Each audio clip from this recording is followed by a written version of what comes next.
Hello, everyone. Welcome to Grid Live Pre-Race. A special hello to all our listeners on the Ultimate Sports Radio Network, and a special thank you to our Patreon, Colin, Mark Michelle. Thank you for keeping us on the air, and we encourage everyone to check that out in the links. And definitely, we invite everyone to participate in the chat room. I see already Amber has said, we posted the question, are you watching the 24 hours of Le Mans?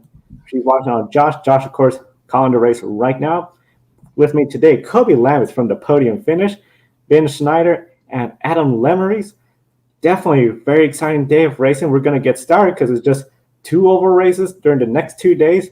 INDYCAR Series at Gateway. Yes, and starting with IndyCar today, we're a little over an hour away from the first practice session, qualifying later this evening and racing tonight under the lights on the Gateway Short Oval at Worldwide Technology Raceway. The third and final oval track of the year, we had the Texas doubleheader in early May, and of course, the granddad of them all, the Indianapolis 500-mile race. Next year, we'll have Iowa Speedway coming back to the calendar with a short oval doubleheader, and coming into this weekend, who's most likely to shine on the Gateway Short Oval, and who do you think could fall behind in the championship? Well, I kind of alluded to this last week, but I think this is shaping up to be one of those years where, you just can't quite shake Scott Dixon, the Iceman, who's been around for 2 decades now and is going for his 7th IndyCar championship. I think it would be a huge mistake to overlook him. He had a bad weekend at Indianapolis last week during the IndyCar NASCAR doubleheader weekend. I think this is an opportunity for Scott Dixon to come back, make up some ground, and really show that he has an opportunity to go win yet another championship. I said it last week, and I'll say it again. Never, ever count out Scott Dixon, the Kiwi from New Zealand. He's right there on the edge of taking this championship away from Pato O'Ward and Alex Palou. I believe that I believe that it's his race to lose. And as we take a look at the as you see on screen, all of the cars that all the IndyCar stars will be racing tonight. It's going to be one heck of a race at Gateway, and you can tune in beginning at 8 p.m. Eastern on the NBC Sports Network with Lee Diffie, Townsend Bell, and Paul Tracy on the call. So it's going to be an exciting race, and overall, I can't wait to watch. Yes, and for Alex Palou, he'll definitely want to shake off the bad luck he's been seeing lately, especially coming into Gateway. He's gonna have a 9-spot grid penalty, so he won't be able to start near the front, no matter what he does in qualifying. And we all know sometimes the start on these ovals can be very chaotic. And Alex Palou, he'll certainly want to stay out of trouble. And if he qualifies, let's say 10th, and has to start towards the back of the field, he could get involved in an early lap incident, and that'll allow his competitors to really catch up. And as we mentioned, you can never count out Scott Dixon. It seems like no matter what's going on, he's always there. He's always in the hunt. And it really seems like going into Gateway, it seems like the veterans, I believe they might have the upper hand. But like Ben was saying, it's honestly really hard to tell because Pato O'Ward ran well here last year. I think it was him who made quite a gutsy move around Sato, or it was Sato making a gutsy move around here. I can't remember for sure, but I really think it's going to be quite a race tonight at Gateway. And Roman Grosjean making his oval racing debut tonight. His main objective must be logging the laps, gaining experience race on the oval, completing the race, and just bringing that car home in one piece. Joseph Newgarden has the most wins here with 2. He needs to stay out of Joseph has 2. He needs to stay in the championship fight. The top 12 are still mathematically eligible, but realistically, the top 5, maybe the top 6 with Graham Rahal and 6 have a chance unless Palou suffers more DNFs. Is this the race Palou, O'Ward, or Dixon can solidify themselves as the true championship contenders, while the others just the pretenders? I believe tonight you will see. I believe it'll still be the top 3: Alex Palou, Pato O'Ward, and Scott Dixon. After tonight will be, for me, the only 3 drivers that have a shot to win the IndyCar championship. Like I just said, never count out Scott Dixon. But Pato O'Ward and Alex Palou have had really good seasons this year, and it's gonna be interesting to see the last few. After this, the remaining races are on road courses and street circuits. So it's going to be interesting to see how everything develops in the IndyCar season toward the end of the year. When it comes to this race, one driver I'll be watching is Joseph Newgarden. He has a lot of wins here at this racetrack. Right now, in the points, he needs to come here, have a win. Especially if Alex Palou Award have bad luck. Scott Dixon doesn't have that great of a race here. This is his opportunity to really show he is a contender with those top threes. Marcus Ericsson, he is right on that borderline unless he has a spectacular great race or a decent race and the others all have bad luck. I don't think he's going to be close enough with the last 4 races coming up to contend for that championship. And we have just 24 starters for tonight's race. Ed Carpenter in the field tonight. The final start of the year for him in a number 20 Chevrolet, been the owner, driver, and the oval specialist in that car. And with Ed Carpenter and Connor Daly out of that ride, but he's driving for Carlin Racing, filling in for Max Chilton at number 59 Chevrolet. Max Chilton, we all know he doesn't run the other ovals outside of Indianapolis. Things looked great earlier in the season for Ed Carpenter Racing with Renus VK looking like a championship contender, but VK missed the race after having that cycling accident at right before Road America, and since returning, a lot of inconsistency, and realistically, he's a long shot for the championship with 3 disappointing finishes in a row. With 4 races left, how does Ed Carpenter Racing turn their season around? Best way to turn their season around is just try to go out there, log the laps, and finish the races. That's a big thing. Nashville, just going off the track, hitting the wall, bringing out the late safety car period. The inconsistencies there. Now let's just take one race at a time. Try to finish in that top 10. Top 10 finishes. Try to go for those podiums when you can, especially on the road course. We got Portland, Laguna Seca, and Long Beach following.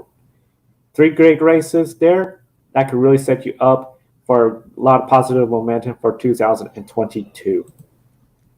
Yeah, Joe, I don't have too much to add. I wonder if, Kobe, you were talking about inconsistency a little bit.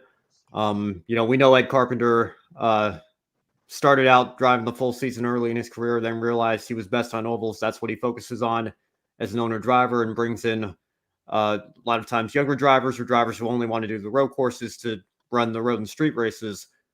I just wonder if maybe for the program moving forward, I don't know how much longer Ed wants to continue driving. It might do a little bit for them to have, in terms of consistency, to have a driver run the full season in that car. And I know it's worked out well in the past. I think back to when Ed drove the ovals and Mike Conway, who, I know we're following 24 Hours of Le Mans today. Good luck to Mike in that race. When Mike drove the road and street courses, got a couple wins, and they did very well working together as a team. But now it seems like there's a lot of rotation in terms of who has the seat at Ed Carpenter Racing. I think maybe if you have a driver run the full schedule, whether it's Ed picking up the road courses or him stepping aside and just focusing on the ownership, it probably wouldn't be a surefire thing to totally fix the team, but it might be worth giving it a shot. And I'm really glad you brought that up, Ben, because Ed Carpenter in the media in recent weeks has said that eventually he wants to have 2 full-time drivers in the number 20 and the number 21, and then he'll just run a third car on all of the oval tracks.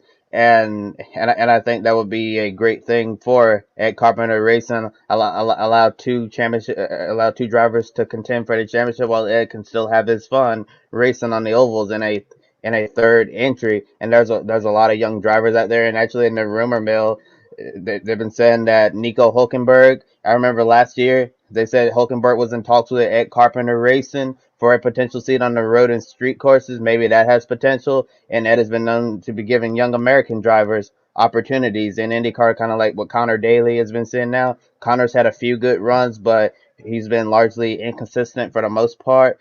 And that seat really comes down to a lot of funding. I'm sure if another driver brings funding, Connor Daly might be out of a ride for the road and street course. And Racer.com has mentioned that Indy likes driver who's currently competing for the championship right now. It's a close fight between him and Kyle Kirkwood. The driver is David Malukas. Racer.com believes that he could potentially be an option at Ed Carpenter Racing, and maybe next year we could see 2 full-time drivers at that team, and then Ed just on the ovals. And we've seen Joseph Newgarden and Will Power both win this season. Team Penske hasn't been the strongest team this year, which has been kind of a surprise. And next year we could see potential changes, with Simon Pagenaud rumored to be on the outs by several media outlets. With McLaren investing more into Aero McLaren SP, Ganassi pulling out of NASCAR, focusing even more on IndyCar, and it was actually announced that Ganassi is going to be running a 2-car factory Cadillac DPI program next year in IMSA, ahead of what's expected to be a 2023 LMDH Cadillac program in the World Endurance Championship and the IMSA WeatherTech Sports Car Championship. So Ganassi focused on a lot on IndyCar and sports car racing in the upcoming years. So here's the question: is Team Penske still the top team in IndyCar? I think they're definitely up there. We talk a lot about the big three: Penske, Ganassi, and Andretti. I think it's easy to forget, though, that there have been stretches of time where Penske hasn't been on top. I think if you look between Sam Hornish Jr.'s championship in 2006, Will Power in 2014, it was all Ganassi and Andretti. Dario Franchitti and Ryan Hunter-Reay got championships for Andretti, and Scott Dixon and Dario got championships for Ganassi. So there have been periods where Penske has been, obviously they've always been up there. They've been a great team, but they've been kind of behind Ganassi one year, behind Andretti another year. And I think now what you're seeing, you're looking at Ganassi really focusing on their IndyCar program, selling their NASCAR program to Trackhouse Racing starting in 2022. You've got this investment from McLaren to become the majority shareholders in the Aero McLaren Schmidt-Peterson team. And obviously Andretti, we could see a shakeup in their driver lineup next year that could revitalize that team. There's going to be a lot of competition next year. And I think it's a really exciting time. Kobe, you were talking about the sports car stuff going on. I think it's an exciting time to be a sports car fan, but I think it's also a really exciting time to be an IndyCar fan. And, I think Penske's going to have a lot of competition in the series he now owns going forward in 2022 and beyond. I have to completely agree with you, Ben. Back in the day, Team Penske they were in the top overall teams in IndyCar. They had Rick Mears with them, Al Unser Jr., Emerson Fittipaldi, and now you have Will Power and Joseph Newgarden. I believe overall, I believe Team Penske is still a strong IndyCar team, but with all the changes potentially coming next year, I believe Team Penske needs to not look behind them, because Andretti Autosport could shake things up with their driver lineup, and Aero McLaren, like you said, 75% ownership now. It's going to be interesting to see what happens in the 2022 NTT IndyCar season. Yes, there's a lot of momentum in the NTT IndyCar Series, and practice starts in less than an hour from now. Qualifying this evening, the Bommarito Automotive Group 500 race coverage begins at 8:30 p.m. Eastern Time tonight on NBCSN. The next race after Gateway is the Grand Prix of Portland. Portland is home to GRIDnet, and we cannot wait for a special race weekend of IndyCar coverage from the Rose City, Portland, Oregon. Joe, I know you're very excited about that race. Very excited to have the NTT IndyCar Series here, Portland Grand Prix, and definitely for all our viewers, be sure to subscribe to the GRIDnet. We're going to be very excited to bring you all the coverage from Portland International Raceway and a lot more about the Rose City itself, Portland, Oregon. This weekend, besides the IndyCar Series, we of course have the NASCAR Cup Series. They're making their one stop at Michigan International Raceway. Like many other tracks, the track has less capacity compared to what it used to do. And right now, it's the only time we're stopping here in 2021. It used to be 2 stops a year. Last year was a doubleheader weekend because of the pandemic. And of course, Michigan used to host the IndyCar Kart Series Michigan 500. Now, sister track California Auto Club Speedway may be reconfigured from a 2-mile oval down to a short track. Texas World Speedway, another 2-mile oval, that is set to be essentially demolished. Has the 2-mile ovals lost their appeal? And does that include Michigan International Speedway when it comes to losing their appeal? Joe, that's an interesting question that I hadn't considered before today. And, you're right. Texas World actually featured in season 2 of Dale Earnhardt Jr.'s Peacock Series Lost Speedways. That track is certainly gone for good. It's not like North Wilkesboro where there's going to be an effort to bring it back. You'd have to completely rebuild it from the ground up because it's already been partially torn down. And Fontana or Auto Clubs California, whatever you want to call it, they're obviously going through a change right now and going to become a short track. So, I don't think that I've heard very many fans. I mean, obviously, I think people have been fatigued with the number of 1.5-mile tracks you have on the schedule, the intermediate tracks. They kind of boomed in the 90s and maybe aren't as popular nowadays. Maybe with 7 road courses now, you're seeing some fans kind of fatigued by how many road courses are on the NASCAR schedule.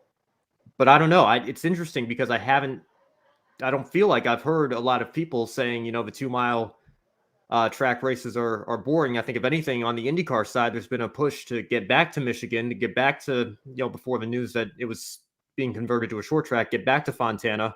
So maybe just the opposite. I think fans, maybe would welcome seeing more of that come back to the schedule. And yet we've seen, obviously Texas World hasn't hosted major races in a long time, but, I think Greg Biffle set a speed record of some sort doing a test there in 2012. So, it was still at least open and functioning, but now, being gone entirely, Fontana being turned into a short track. It's very interesting to see what's happened to 2 of those 3 2-mile D-shaped ovals in the United States. And, I certainly hope that nothing happens to Michigan because, it would be a shame if we lost that style of racing entirely. Yes, I think that's a very interesting question you asked, Joe, about the 2-mile ovals losing their appeal. Maybe to the NASCAR crowd, kind of like what Ben was alluding to, but to the IndyCar crowd, it really seems like they want to get back to those big ovals. And some of the drivers in recent years have said in the media they want to go back to those bigger ovals. Well, some of them, we know some of the drivers aren't really fond of the oval tracks, and understandably so. Yeah, it would be really nice to see IndyCar back in Michigan, and I really want them to go back to Fontana next year just one last time before they tear it down and reconfigure into a short track. But I don't think that's going to be possible since NASCAR plans to have Fontana torn down immediately after the Cup race weekend early next year. But it really is interesting when you look at the NASCAR and the IndyCar crowd. It seems like NASCAR is moving a lot towards road courses and more short tracks, going away from some of the bigger speedways like we saw at Texas World Speedway. You mentioned Michigan. Hey, the Pocono week. We all know about the Pocono week double header weekend with the race on Saturday and Sunday. It used to be raced at Pocono once and then come back. It seems like almost a few weeks later because there was such a short turnaround between those 2 Pocono races. But yeah, it really seems like the 2-mile ovals have lost their appeal to the NASCAR audience. But it really seems like the IndyCar audience would really like to go back. Me, I kind of miss this 2-mile ovals. You look at Michigan, you look at Fontana. You had 3 wide, 4 wide, and sometimes even 5 wide in NASCAR. It was, to me, I fully enjoyed it. The history of Michigan NASCAR at Michigan International Speedway. That's where Dale Jarrett got his first career win. He beat the late great Davey Allison by less than a foot. When Cart ran at the Michigan 500, you had over 200. You had speeds of over 200 miles an hour. Same thing with Fontana. I loved Fontana. I think it was really cool. As a 2-mile track. It's sad to see. It's sad to see that's being converted into a short track. Personally, I wish Michigan had another Cup date as well. To give the fans up there, some more NASCAR exposure. And plus, it's the home of a lot of major GM brands, Chevrolet, Ford. It's good for them as well. And it used to be something big. All the talk was who will win at Michigan, especially for the brands.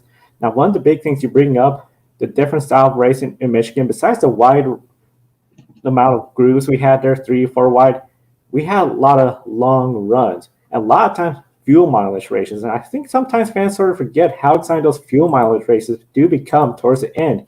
If you have a lot of people pretty much running near empty, trying to push, and then you get a surprise winner that was 10th a couple laps before the end and was suddenly making that surprise win. It is something where I think I agree with everyone. I would hate to see Michigan go away, reconfigure, or something. I do think there is a spot for the 2 mile ovals, and especially for NASCAR, it just does seem like coming to Michigan once a year when this track used to have a lot of activity with 2 Cup races. For a while, even 2 INDYCAR races, the US 500 and then, of course, the Michigan 500. Now to just one race a year. Definitely want to hear from everyone in the chat room as well, too. What are your thoughts on Michigan and their future? Now, one of the big manufacturers that have dominated here has to be Ford. Ford has won the last 6 races in a row here in Michigan. The last time a non-Ford driver won here, that was Kyle Larson. He won 3 in a row with 2016 and both races in 2017. However, this year, Stewart-Haas Racing, they are not 100% this year. Penske, they seem to be hit or miss each and every week. Either they're up towards the front or they're a little bit towards the bottom half of the top 10, top 20 for sure. So really we got 4 competitive Fords. The Penske's plus Matt DiBenedetto, who is part of the Penske Alliance. Ross Fenway Racing, they're not exactly there as well. Starting with you, Adam. When it comes to the race, is this Toyota's and Chevrolet's best chance at winning at Michigan? Sure. Take a look at what Kyle Larson has done this year. You don't think he has a shot to win tomorrow? He's been one of the most dominant drivers in NASCAR. I wouldn't be surprised if he won tomorrow. But you talk about the Fords winning. Wouldn't it be cool to see in Ford's backyard near Detroit? How about Matty D finding a way tomorrow to win Wood Brothers' 100th career win? I think overall it'd be kind of cool, but I believe Kyle Larson is one driver to look out for when it comes to the Toyotas. For me, don't count on anybody from Joe Gibbs Racing. Martin Truex Jr., Kyle Busch. Could we see Denny Hamlin in victory lane tomorrow? Possible. If he's going to do it, he's going to have to beat Brad Keselowski. I know he's been wanting to win at his home track for a long time. Obviously, Toyota and Chevy are going to be very strong, but I think this is an opportunity for Brad to end his career at Penske on a high note. Of course, he's going to be an owner driver with an investment in Roush next season. So I think this is an opportunity for him to finally check that off his bucket list, get a win at his home track. This seems to me like an opportunity for him to do something special this weekend. So in terms of Toyota and Chevy, I think they certainly have an opportunity, but I think it would be a mistake to count the Fords out as well in the Motor City. Now, one Ford driver I don't think people should count out has to be Kevin Harvick. Of course, Kevin Harvick this year, he is not having the year he wanted. However, he has won the last 4 out of 5 races here at Michigan, including the last 3 in a row. Do you see Kevin Harvick potentially going for the win or even just securing his playoff spot tomorrow at Michigan? Well, I definitely think Kevin Harvick's playoff spot is secure and it's going to be safe. I don't see us having a new winner at Michigan, so I think Stewart-Haas Racing and Kevin Harvick, they can rest as far as concerned their playoff spot. I think he has potential to have a good day at Michigan. I don't know if he's going to win the race. Harvick's had some solid runs lately, but not the type of runs we've seen from Kevin Harvick. It's crazy. Last year he was winning races left and right. Him and Denny Hamlin swapping back and forth, and this year neither driver have found victory lane. We saw Denny Hamlin's winless streak was about to come to an end last week until Chase Briscoe made contact with him, sent him around spinning in the closing stages of the race. But to answer your question, I do think Kevin Harvick's going to secure his spot in the playoffs. I think he'll have a great day, but I don't know if I'm confident enough to say that he'll win the race. Well, I don't think Kevin. I think Kevin Harvick secures his playoff spot tomorrow. I don't think he. I think his winning streak comes to an end tomorrow at Michigan. I won't reveal who my pick winner is just yet, but overall, Kevin Harvick, I believe, will have a solid day tomorrow and secure his spot in the playoffs. I do think Kevin Harvick will secure his spot in the playoffs just because Tyler Reddick is far behind.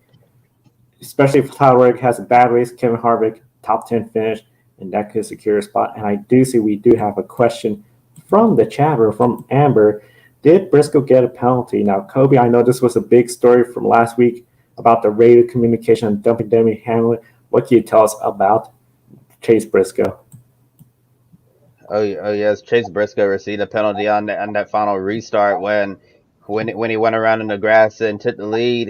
It was a stop and go penalty for Briscoe, and I believe he finished at the tail end of the lead lap. So essentially, when he was battling Denny Hamlin up front, by that time the race had been lost by Briscoe, and I believe that's why Denny Hamlin was very frustrated with Chase Briscoe. I know there was a little controversy afterwards about what Briscoe knew on the radio and what time he knew that he had a penalty. Definitely, that's been a lot of discussion about that, and we do know NASCAR did launch an investigation into the radio communication and the timing of the penalty being broadcasted to Briscoe and what happened with Briscoe and Hamlin. Of course, any updates, we'll report that right here on the Grid Network. Be sure to subscribe to us right here on YouTube, and we'll be busy, especially the next NASCAR race weekend is the regular season finale at Daytona. Now, unless Kevin Harvick and Tyler Reddick go out on the first lap and finish near the back of the pack, it's pretty much Tyler Reddick trying to just have a good race. Everyone else is in a win to get in situation for that final playoff spot. Denny Hamlin, he is locked in for the playoffs. Kevin Harvick, a good race, or depending on what happened to Tyler Reddick, he could be secured. And definitely, it's not the same playoff battle we're seeing last year where we had in and out, where we had multiple drivers week after week increasing their chances, decreasing their chances to get in the playoffs. It just seems like this year the playoffs is pretty much straightforward, and there's not a whole lot of storylines coming into this race at Michigan. Starting with you, Ben, when it comes to this year's race at Michigan, does it feel like the lack of the playoff excitement and everything sort of takes away from the race at Michigan? Well, Joe, you know how I feel about the playoffs. Generally speaking, I think we could be having a great championship battle between Kyle Larson and Denny Hamlin and be talking about that right now.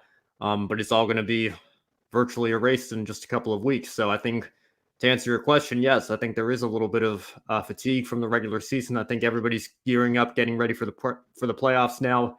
The majority of the field is set. We could always see a surprise winner at Daytona, but I guess we've had some fuel mileage races at Michigan before, but we're much less likely to see a surprise winner completely shake up the playoff field at a track like Michigan than we are at Daytona. So I think it does kind of take away from the hype surrounding the Michigan race this year, and maybe the playoffs in general. I think what part of what makes the 1992 Hooters 500 so special is because it happened organically. To have 6 drivers in a close championship battle going down to the last race.